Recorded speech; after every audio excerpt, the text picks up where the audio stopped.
জাহান্নামের কুকুর। যাকে তাকে জাতা লকাব দিই না, যার যেটা পাওনা তাকে সেটাই দেয়। সোশ্যাল মিডিয়ায় দেখবেন রিসেন্ট কিছু নামদারি মুনাফিক মুসলমান, যাদেরকে একটা সময় আমি বলেছিলাম এগুলো জাহান্নামের কুকুর। কত মুফতি মাওলানা বক্তা আমার বিরোধী করেছিল জাহান্নামের কুকুরদের পক্ষে দাঁড়িয়ে। শুনছেন তো? মানে এক কোয়ালিটি হলে যেমন হয় পক্ষপাতিত্ব করা। শুনছেন?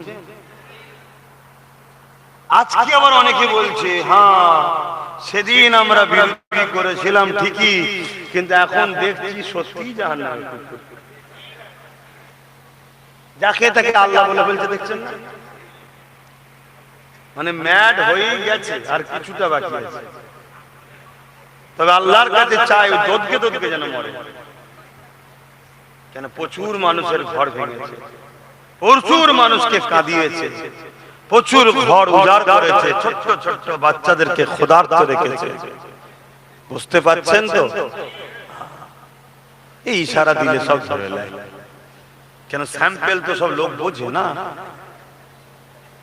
তাহলে আজকে আপনারা কি বলছেন? আব্বাস সিদ্দিকী বিগত দিন যা বলেছিল ভুল করেছিল নাকি? এটা আওয়াজ দিয়ে বলেন না। ওয়াম্মা বিনিআমাতি রাব্বিকা ফাহাদ্দিস, অহংকার নয়, আল্লাহ শুকরিয়া আদায় করে বলছি, আল্লাহ শুকরিয়া আদায় করে বলছি। যাকে তাকে জাতা লকাব দিই না, যার যেটা পাওনা তাকে সেটাই দেয়। আগে আগে দেখেন না আরো কত কি হয়। শুনছো ভাইরা? দেখে শুনে কাজ করো।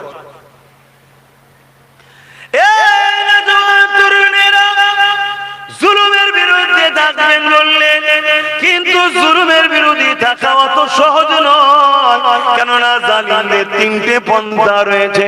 প্রথম নম্বর পন্থা হলো জালিমরা আপনাকে ধন দৌলত পদের লোভ দেবে। যদি আপনি ধন দৌলত পদের লোভে না আসেন, জালিমরা আপনাকে দ্বিতীয় নম্বর অপশন, আপনাকে রমণী দেবে, নারী দেবে। তাতেও যদি আপনি না বিক্রি হয়, তিন নম্বর অপশন হলো জালিমরা আপনাকে জানে মেরে দিবার চেষ্টা করবে। কিন্তু জালিমদের হাতে আল্লাহ তো মওতের টেন্ডার দেয়নি, মওত হবার কি হবে না, এর ফয়সালা জিনার হাতে আছে। তিনি কে? আগে দুটো যদি সামলাতে পারেন, তিন নম্বরটা নিয়ে টেনশন নাই। কিন্তু আগে দুটোটা ভয়ঙ্কর। আপনাকে টাকা দেবে, পদ দেবে, আয়।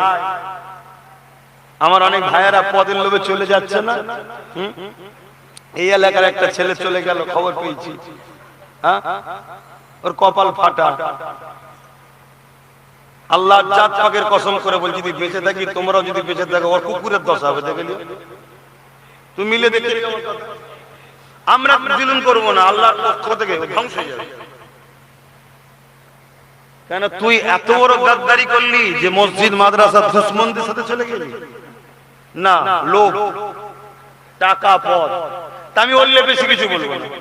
আমি এতটুকু বলবো, ইসলাম গাদ্দারকে মাফ করতে মানা করেছে, ওর মাফ নাই, ওর বিচার আল্লাহ করবে। আপনাদের অসুবিধা হচ্ছে কেন? লড়াই জমি জায়গা নিয়ে, চাকরি বাকরি নিয়ে নেই।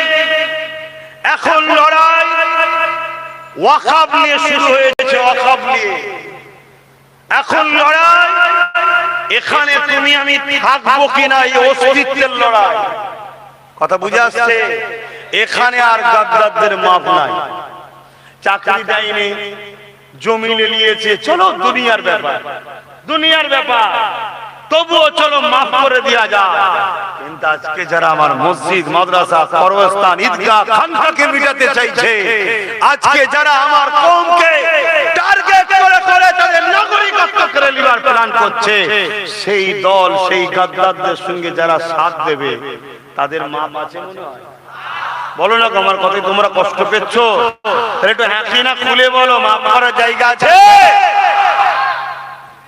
আল্লাহ বিচার করবে। কথা বুঝে আসছে? সম্মানে তো লোক তোকে চোর ডাকাত খুনি বলে চিনতো, একটু পরিবর্তন যেই হয়েছিলি আমার সহবতে এসে লোক একটু সম্মান দিত। কি বলছি নাকি?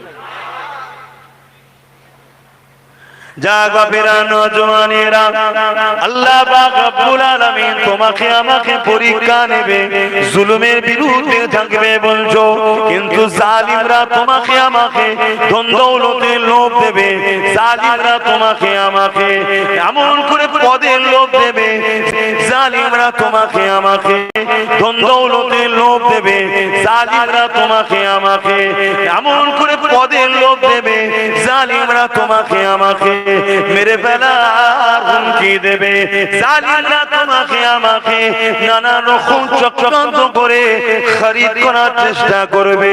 যেমন আব্বা জান ইব্রাহিম আলাইহিস সালামকে জালিম নমরুদ বলেছিল, এই ইব্রাহিম কেন তুমি আমার বিরোধী করো?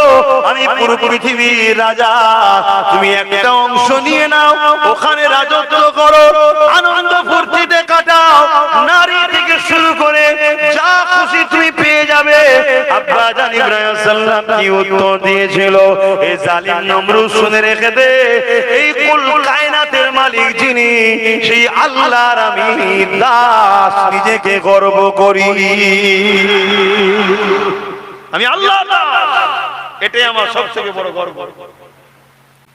তোকে আল্লাহ রাজত্ব দিয়েছে পরীক্ষা নিবার জন্য, তুই কিন্তু রাজত্ব পেয়ে আল্লাহর বিরুদ্ধে চলে গেলি, আল্লাহর সঙ্গে যুদ্ধ করবি বলছিস।